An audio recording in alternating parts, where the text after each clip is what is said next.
Hello, Assalamu alaikum warahmatullah. Welcome to the second episode of our digital drawing.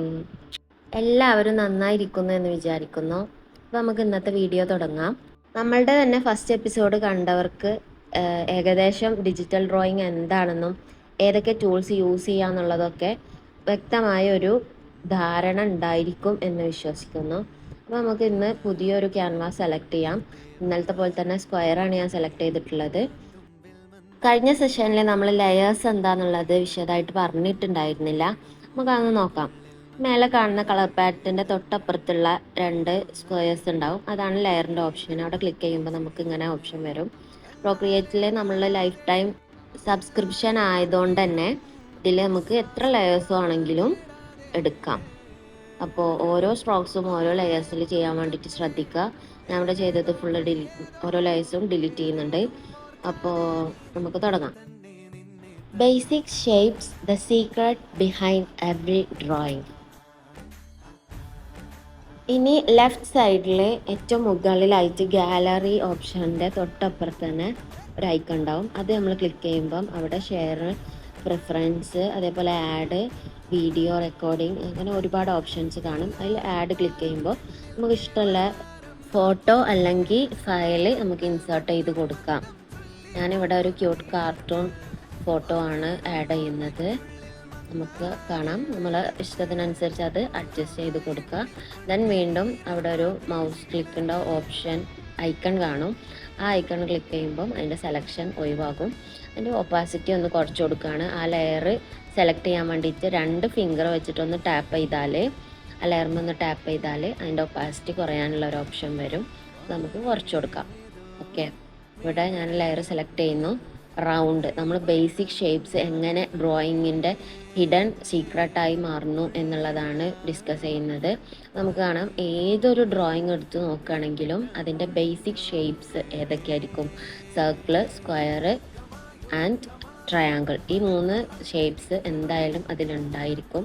നമുക്കറിയാം, ഇതിൽ ഐസും അതേപോലെ face, body, ഇത് വരുന്നത് rectangle and square and circle. Okay, then we select another file and then നമ്മുടെ ഇഷ്ടത്തിന് അത് adjust ചെയ്ത് വെക്കുന്നു. ഒപ്പാസിറ്റി കുറയാൻ വേണ്ടിയിട്ട് വീണ്ടും ഡബിൾ ടാപ്പ് ചെയ്യുന്നു. 2 ഫിംഗർ വെച്ചിട്ട് ടാപ്പ് ചെയ്യുമ്പോൾ നമുക്ക് ഒപ്പാസിറ്റി കുറക്കാനുള്ള ഓപ്ഷൻ വരും. ഇവിടെ ഒരു ക്യാറ്റിനാണ് ഞാൻ റെപ്രസെൻ്റ് ചെയ്തിട്ടുള്ളത്. നമുക്കറിയാം, ട്രയാങ്കിൾ ഉണ്ട്, അതേപോലെ സർക്കിൾ ഉണ്ട്. ഏതെടുത്ത് നോക്കുകയാണെങ്കിലും അവിടെ ട്രയാങ്കിൾ, സർക്കിൾ ഓർ സ്ക്വയർ ഉണ്ടായിരിക്കും. അപ്പോൾ ബേസിക് ഷേപ്സ്, ഏതൊരു ഡ്രോയിങ്ങിൻ്റെയും ബേസിക് ഷേപ്സ് നമുക്ക് വരയ്ക്കാൻ ബുദ്ധിമുട്ടുണ്ടെന്നുണ്ടെങ്കിൽ അതിനെ ആദ്യം ഷേപ്സിലേക്കാണ് മാറ്റേണ്ടത്. ഓക്കെ, അതുകൊണ്ട് തന്നെ ഇതുവരെ കേട്ടതെന്ന് നമുക്ക് എന്ത് മനസ്സിലാക്കാം? Every drawing starts with just 3 simple shapes. Today we will learn how circles, squares and triangles can help us to draw anything. Okay, ഞാൻ നേരത്തെ പറഞ്ഞ അതേ സ്റ്റെപ്പ് വീണ്ടും ഫോളോ ചെയ്തു. ഒരു ഹൗസാണ് സെലക്ട് ചെയ്തത്. അതിൻ്റെ ബേസിക് ഷേപ്സ് നമുക്ക് നോക്കുകയാണെങ്കിൽ ട്രീൻ്റെ ട്രയാങ്കിൾ വരുന്നു. വീടിൻ്റെ മതിൽക്കെട്ടുകൾ റെക്ടാങ്കിൾ ഷേപ്പിലാണ് വരുന്നത്. വീണ്ടും ട്രയാങ്കിൾ വരുന്നുണ്ട്. റൂഫ്, അതേപോലെ തന്നെ ഡോറ് റെക്ടാങ്കിൾ വരുന്നുണ്ട്, സ്ക്വയർ വരുന്നുണ്ട്. വിൻഡോസ് സ്ക്വയറാണ്. അതേപോലെ വീടിൻ്റെ വാളും സ്ക്വയർ തന്നെയാണ് വരുന്നത്. അപ്പോൾ നമുക്ക് ഇവിടുന്ന് മനസ്സിലാവുന്നത് എന്താ വെച്ചാൽ നേരത്തെ പറഞ്ഞ സെയിം റൂള് തന്നെയാണ്. അപ്പോൾ അത് ഒന്ന് കണക്കിലെടുത്താൽ മതി. And the next part is why shapes matter. സർക്കിളിനെ കുറിച്ച് നമ്മൾ കഴിഞ്ഞ ക്ലാസ്സിൽ പറഞ്ഞതാണ്. ഒരു സർക്കിൾ വരക്കുന്നു, അതിനെ ഒരു സ്മൈലിലേക്ക് ഞാനിവിടെ മാറ്റാണ്. നിങ്ങൾക്ക് കാണാൻ പറ്റും. ഒരു സർക്കിൾ വരക്കുന്നു, ഞാൻ transform it circle face. Okay, and then we draw a square. Size കുറച്ചിട്ടാണ് വരയ്ക്കുന്നത്, അതുകൊണ്ടാണ് കാണാൻ പറ്റാത്തത്.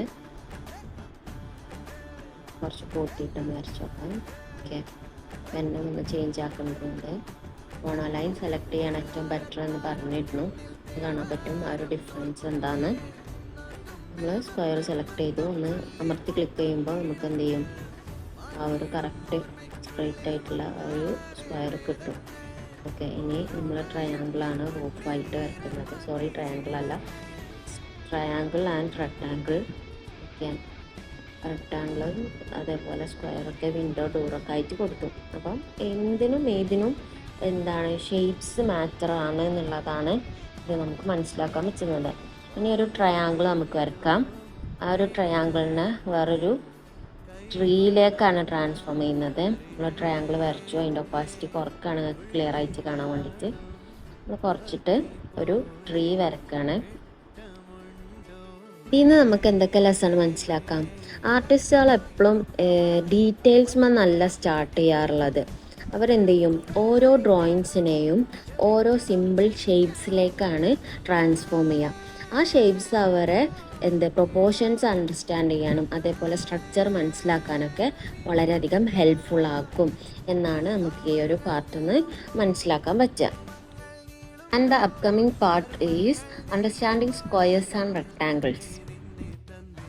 As usual, നമ്മൾ പുതിയൊരു ക്യാൻവാസ് സെലക്ട് ചെയ്തു ആൻഡ് മോണോലൈൻ പെൻ സെലക്ട് ചെയ്യുന്നു. നമ്മൾ സ്ക്വയേഴ്സും റെക്ടാങ്കിൾസും ആണ് എക്സ്പ്ലോർ ചെയ്യാൻ പോകുന്നത്. നിങ്ങൾക്ക് എന്തൊക്കെ സ്ക്വയേഴ്സിലും റെക്ടാങ്കിൾസിലും വരക്കാൻ പറ്റുമോ അതൊക്കെ വരക്കാം. ഞാനിവിടെ ആദ്യം വരക്കുന്നത് ഒരു ഫോണാണ്. കഴിഞ്ഞ ക്ലാസ്സിൽ പറഞ്ഞ പോലെ തന്നെ പെർഫെക്ഷൻ ഇവിടെ ഒരു വിഷയമല്ല. നിങ്ങളെ മൈൻഡിൽ എന്താണോ വരുന്നത്, ഏത് ഫോണാണോ നിങ്ങളെ മൈൻഡിൽ വരുന്നത്, അതിനൊരു ചെറിയ സ്കെച്ചിങ് എന്നേ ഇവിടെ ഉദ്ദേശിക്കുന്നുള്ളൂ. സ്ക്വയർ ആൻഡ് ബേസിക് ഷേപ്സ് നമ്മൾ ഇവിടെ പ്രാക്ടീസ് ചെയ്യാണ് നമ്മുടെ ഗോൾ എന്നുള്ളത്. നമ്മളിവിടെ ഫോണ് വരച്ചിട്ടുണ്ട്.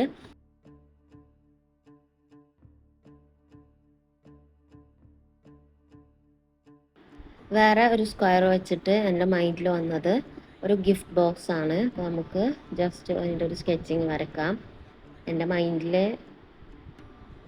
ഉള്ള ഒരു പിക്ചറാണ് ഞാൻ വരക്കുന്നത്. നിങ്ങൾക്ക് നിങ്ങളുടെ മൈൻഡിൽ എന്താണോ വരുന്നത് അങ്ങനെ ഒരു ഗിഫ്റ്റ് ബോക്സ് വരക്കാം. 3D ടൈപ്പ് ആണെങ്കിൽ അത് വരക്കാം. കുറച്ചും കൂടി പ്രാക്ടീസിങ്ങുള്ളവർക്ക് 3D ടൈപ്പ് കഴിയുള്ളൂ, എങ്കിലും കഴിയുന്നവർ വരക്കാം. And this is our gift box. ഒരുപാട് മനുഷ്യൻ ഉണ്ടാക്കിയിട്ടുള്ള മാൻമെയ്ഡ് ഒബ്ജക്ട്സ് ഉണ്ടല്ലോ, അതൊക്കെ പൊതുവെ റെക്ടാങ്കിൾസ് ആൻഡ് സ്ക്വയേഴ്സ് വെച്ചിട്ടാണ് ചെയ്യാറുള്ളത്. ഓക്കെ, അപ്പോൾ നമുക്ക് മാൻമെയ്ഡ് ഐറ്റംസ് ഒക്കെ സിമ്പിളായിട്ട് തന്നെ ഷേപ്സ് നമുക്ക് പെട്ടെന്ന് മനസ്സിലാക്കാൻ വേണ്ടിയിട്ട് പറ്റും. Then the next part is, as you guess, understanding the triangles ആണ്. ഞാൻ ഇവിടെ ഓൾറെഡി സ്കെച്ച് ചെയ്ത് വെച്ച ഒരു മൗണ്ടൈൻ ഉണ്ട്, അതേപോലെ തന്നെ ഐസ്ക്രീം കോൺ ഉണ്ട്. ഇത് രണ്ടും നമുക്കറിയാം ആ ഒരു ട്രയാങ്കിൾ ഷേപ്പിൽ നിന്നാണ് വന്നിട്ടുള്ളത്. നിങ്ങൾക്ക് ഏതൊക്കെ ട്രയാങ്കിൾ ഷേപ്പിലുള്ള പിക്ചേഴ്സ് സ്കെച്ചസ് എക്സ്പ്ലോർ ചെയ്യാൻ കഴിയുമോ അതൊക്കെ നിങ്ങൾ എക്സ്പ്ലോർ ചെയ്ത് നോക്കുക. പലവിധം ഷേപ്പുകൾ, അതായത് ബേസിക് ഷേപ്സ് 3 നമ്മൾ പഠിച്ചു, റെക്ടാങ്കിൾ അടക്കം 4 നമ്മൾ പഠിച്ചു. അപ്പോൾ ഈ 4 നിങ്ങൾക്ക് ഏതൊക്കെ നിങ്ങളുടെ മൈൻഡിൽ വരുന്ന ഒബ്ജക്ട്സ് ഉണ്ടോ അതൊക്കെ വരച്ചിട്ട് പ്രാക്ടീസ് ചെയ്യാൻ നോക്കുക. മാക്സിമം പ്രാക്ടീസ് ചെയ്യുന്തോറും എന്താവും, നിങ്ങളുടെ ആ ഒരു വരക്കാനുള്ള ഒരു കഴിവ് മെച്ചപ്പെടുക ചെയ്യുള്ളൂ. പ്രാക്ടീസ് കൂടിപ്പോയി എന്ന് വിചാരിച്ച ഒരു പ്രശ്നമല്ല. ഇന്നത്തെ നിങ്ങളുടെ ഷെയ്ക്കി ഹാൻഡ്സ് നാളത്തെ ഏറ്റവും മികച്ച ഒരു ഡ്രോയറിൻ്റെ, ഒരു ആർട്ടിസ്റ്റിൻ്റെ കൈകളാണ് എന്നുള്ളത് മറക്കാണ്ടിരിക്കുക. അപ്പോൾ ഓക്കെ, ബൈ. നെക്സ്റ്റ് എപ്പിസോഡിൽ കാണാം ഇൻഷാ അല്ലാഹ്.